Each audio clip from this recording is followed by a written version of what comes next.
Madame, Monsieur, bonsoir. Notre invitée ce soir est une reporter, photographe, aventurière, conférencière et femme de médias, jeune marocaine qui a choisi de parcourir le monde allant à la rencontre de populations et de civilisations qu'elle ne connaissait pas, des pays d'Europe, d'Afrique, d'Amérique et d'Asie qui n'ont plus de secret pour elle. C'est la première Marocaine à avoir parcouru le monde en solitaire. Elle fait du voyage une sorte d'initiation pour elle. Et pour son public, ses occupations dépassent le voyage et s'étendent à la défense des droits des femmes en situation difficile et à l'environnement. Bref, c'est une femme engagée. Et ce soir, nous recevons Madame Leila Rendi. Leila Rendi, bonsoir. Bonsoir, merci de me recevoir. Merci d'être avec nous. Vous êtes une femme qui a voyagé dans des contrées proches et lointaines. Des dizaines de pays sont à votre actif. Pourquoi voyager? Pourquoi pas? Oui.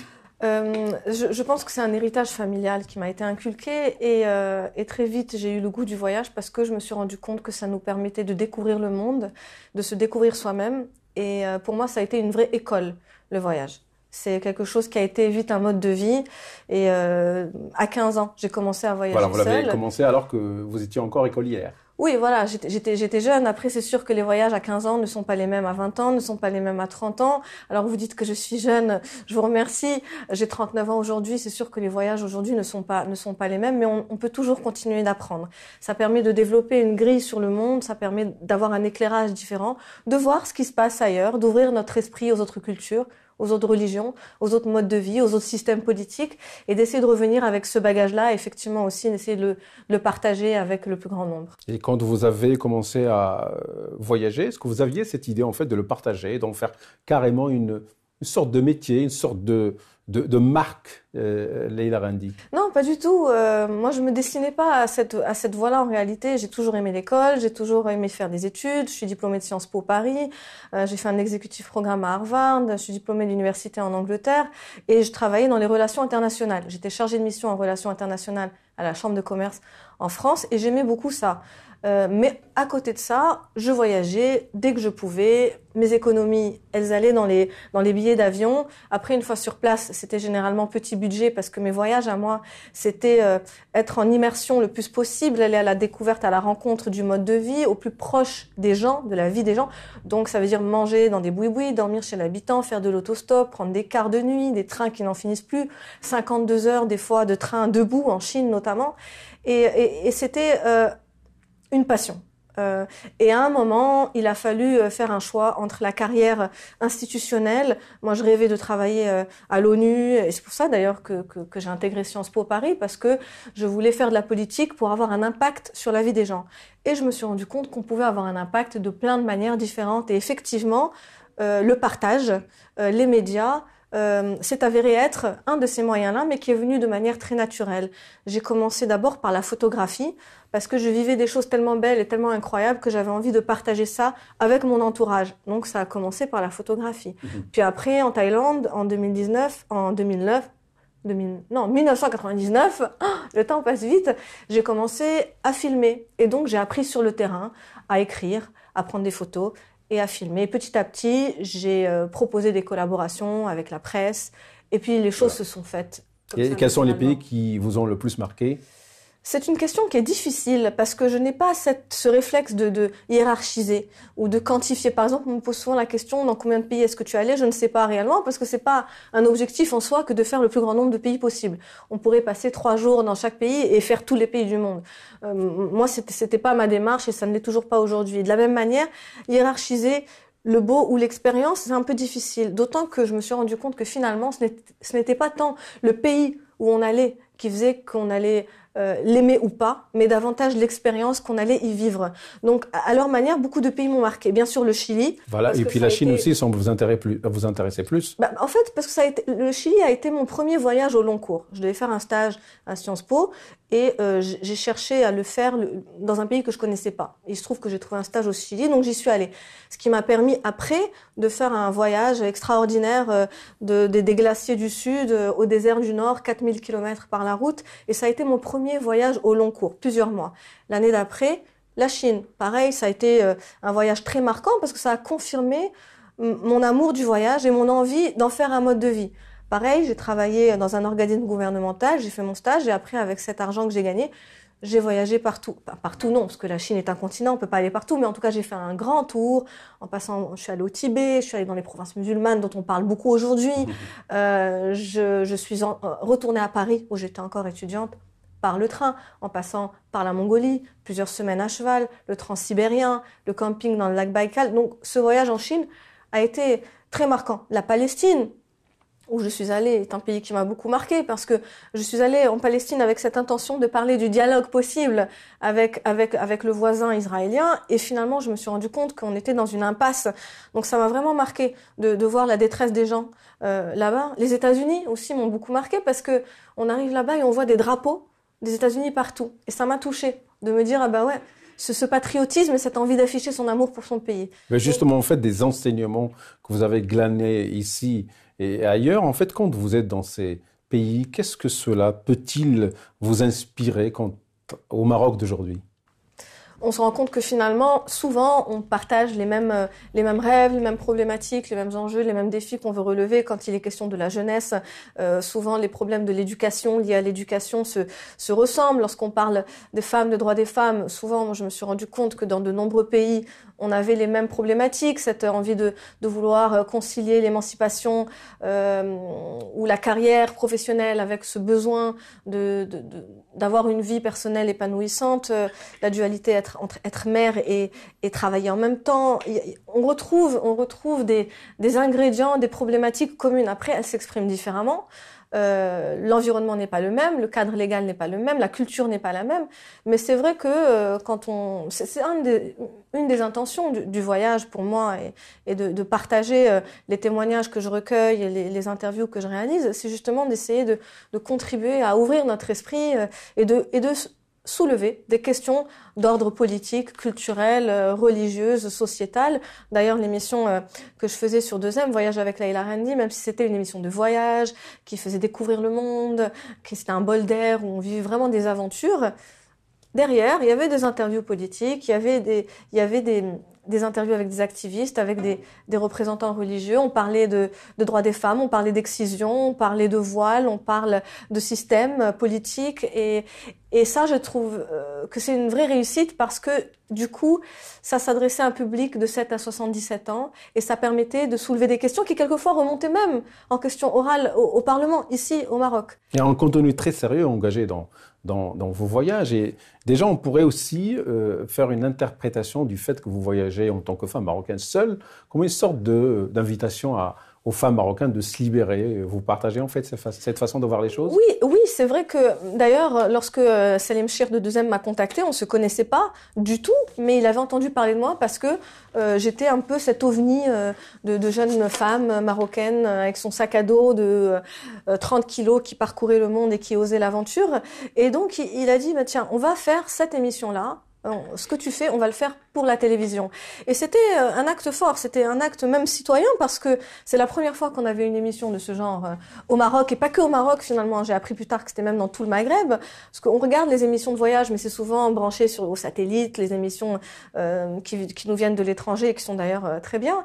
Et le fait qu'on ait nous au Maroc notre émission portée par une femme qui voyage seule, c'était mine de rien un acte citoyen. Et d'ailleurs, je reçois et je recevais et je continue de recevoir aujourd'hui chaque jour des témoignages de jeunes, de moins jeunes et de femmes surtout qui me disent merci parce que tu nous as montré que c'était possible, tu as ouvert la voie. Aujourd'hui, je suis très fière de voir qu'il y a toute une génération. On le voit sur Facebook, beaucoup de femmes voyagent seules maintenant. Oui, beaucoup de femmes voyagent seules et c'est formidable. Je suis très fière. C'est une des plus belles reconnaissances quand on me dit que j'ai été pionnière et que j'ai ouvert la voie.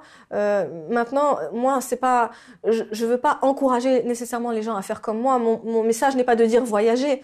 Mon message, si j'en ai un, c'est de dire entreprenez, osez. Réalisez vos projets, vos rêves, émancipez-vous. Oui, émancipez-vous, que vous soyez une femme ou un homme, émancipez-vous de cette pression ou de ces peurs qui souvent nous freinent dans nos projets. Et donc, si j'ai un message à transmettre, c'est ça, c'est de dire rien n'est impossible. Si vous travaillez dur, que vous y croyez, que vous persévérez, que vous n'avez pas peur de l'échec et que vous relevez, vous pouvez entreprendre et réaliser vos projets. Et puis ce prix Who's Who que vous avez reçu, qu'est-ce que cela pourrait-il signifier pour vous? En fait, Est-ce que c'est un couronnement de plein d'actions qui sont les vôtres? Je me sens très, très, très fière et heureuse et honorée d'avoir reçu depuis le début de ma carrière un certain nombre de distinctions.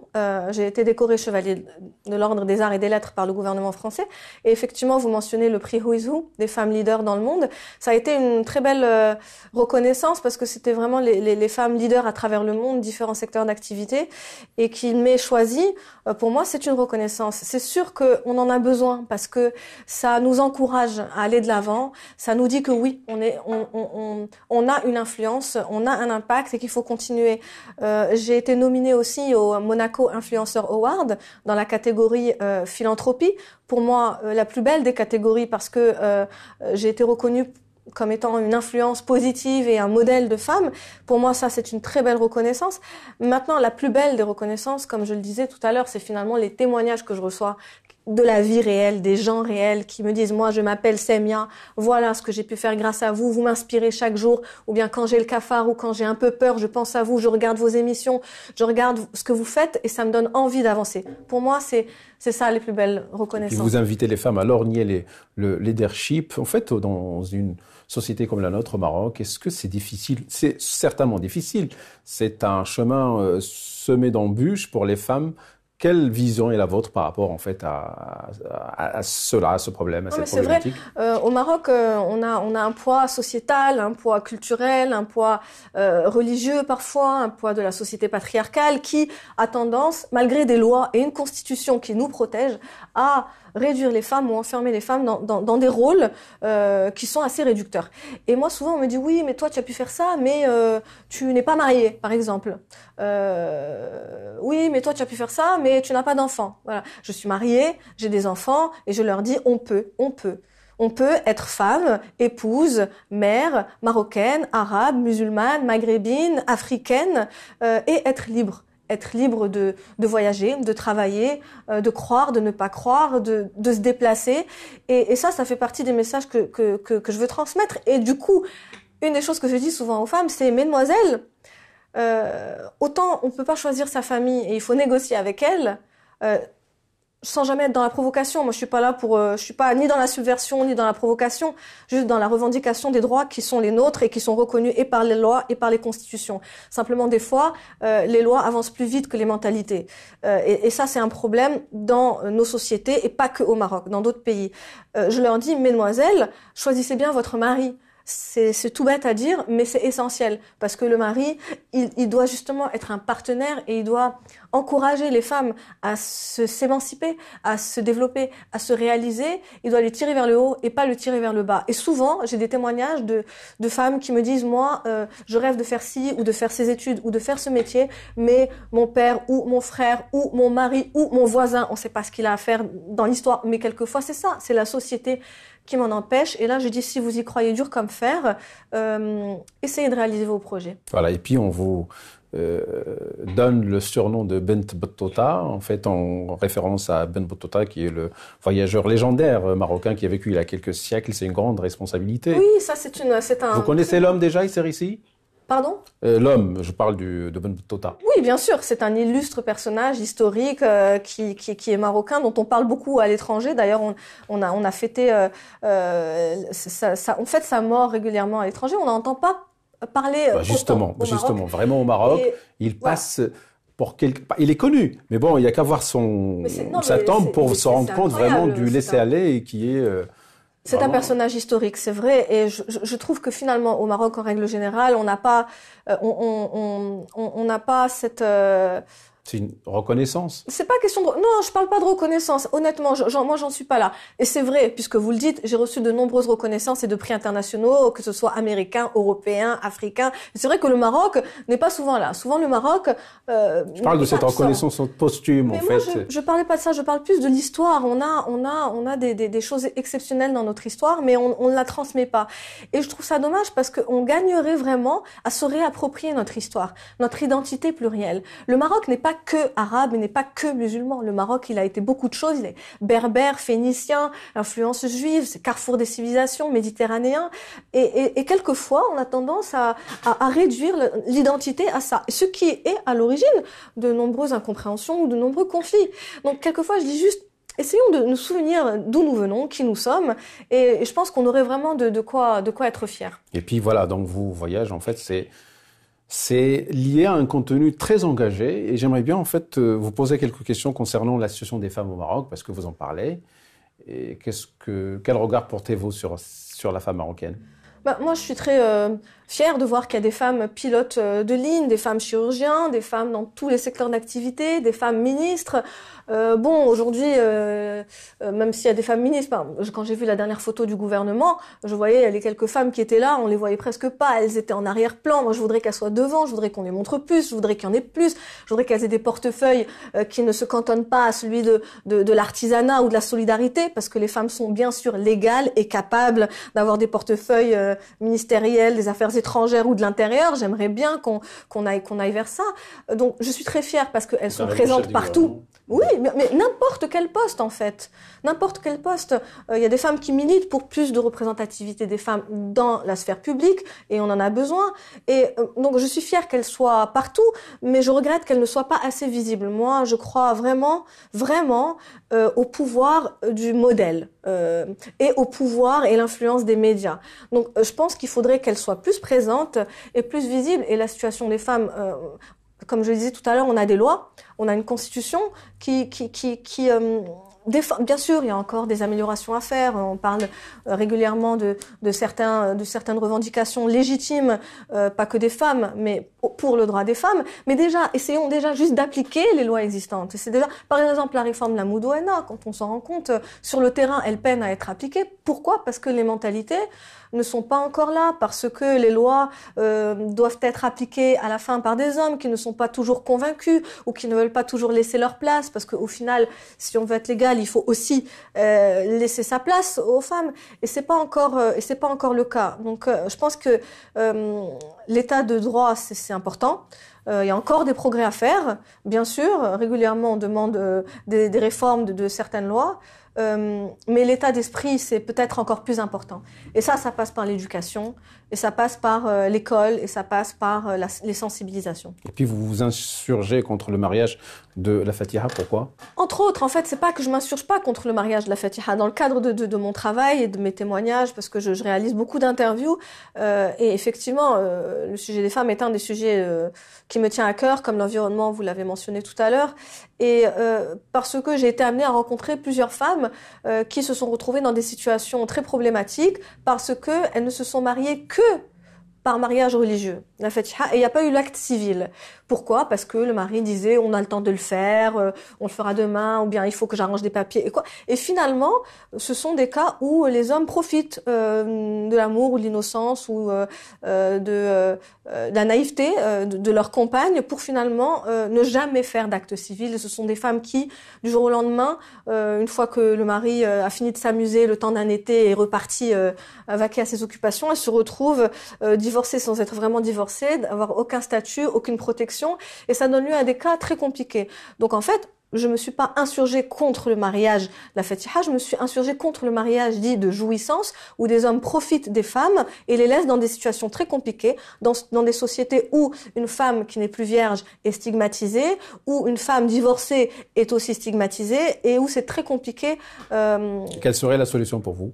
La solution pour moi, comme dans d'autres pays, serait d'exiger que l'acte de mariage ne soit pas reconnu s'il n'est pas associé et fait avec un acte de mariage civil en même temps. Et vous ne trouvez pas que beaucoup de femmes au Maroc aujourd'hui, en 2020, sont quelque part programmées, éduquées à être mariées, en fait, comme si le mariage c'est la finalité, et après elles auront tout fait, tout réalisé. Vous ne trouvez pas qu'il y a Moi, Il y a beaucoup de travail à faire au niveau de l'éducation. Il y a beaucoup de travail à faire pour l'éducation en règle générale. Moi, je suis pas contre le mariage, je suis pas non plus contre la femme. La femme qui me dit, moi, je veux m'occuper de ma famille, de mon foyer, élever mes enfants, je ne veux pas travailler, je la respecte, tout autant que celle qui me dira, moi, je veux avoir une carrière, je veux être patron ou je veux être entrepreneur.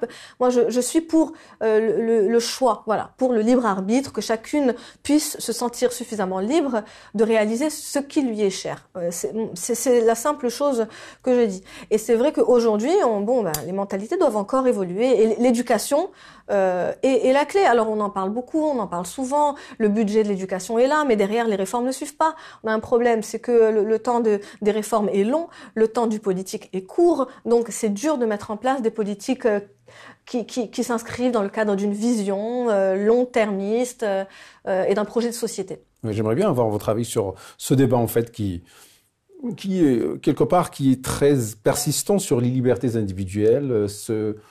Cet article du Code pénal, l'article 490, vous avez une idée, vous avez quand même un avis que vous exprimez là-dessus? Bien sûr, je fais partie des signataires de cette pétition. C'est évident que les sociétés évoluent, les lois doivent évoluer avec lui. Après, il faut pas non plus être en rupture de tout. Il y a des traditions, il y a des cultures qu'il ne faut pas braquer ou brusquer. Mais quand il y a des choses qui sont évidentes. Je veux dire, des fois, on se retrouve dans des situations compliquées où parce qu'on n'est pas marié, on est dans l'illégalité. C'est compliqué et ça relève, et ça souligne une certaine forme d'hypocrisie parce qu'au final, la société tout entière subit ça. Simplement, c'est chouma, il faut pas le dire, ou ça serait contraire à la religion. Moi, je pense que des fois, on est un petit peu trop rigoriste sur notre façon d'interpréter la religion et qu'on gagnerait à respecter la religion, respecter nos traditions, mais se respecter aussi soi-même. Être respectueux de la religion, ça ne veut pas dire nécessairement être rétrograde et obscurantiste. Et le Maroc est tout sauf ça. Et d'ailleurs, le Maroc est cité en exemple dans plein de pays à l'international. Le Maroc forme les imams en Europe. Le Maroc a signé des conventions pour le respect des minorités, le respect et ça, je pense que c'est important de le rappeler et c'est important de l'incarner et pas simplement de le dire. Et donc, y compris dans des cas comme celui-ci où il est important de respecter les libertés de chacun à partir du moment où elles ne sont pas en désaccord avec l'idée des libertés universelles. Et quid de vos actions en faveur de la protection de l'environnement? Qu'est-ce que vous faites en fait au juste? En fait, aujourd'hui, c'est vrai que vous avez souligné au début, mon ADN, mon école, c'est le voyage, c'est la découverte du monde. Toutes les interviews que j'ai pu mener, des interviews politiques aux activistes, aux mères de famille. Aujourd'hui, je suis conférencière. Je suis des États-Unis, des Nations Unies au Parlement européen.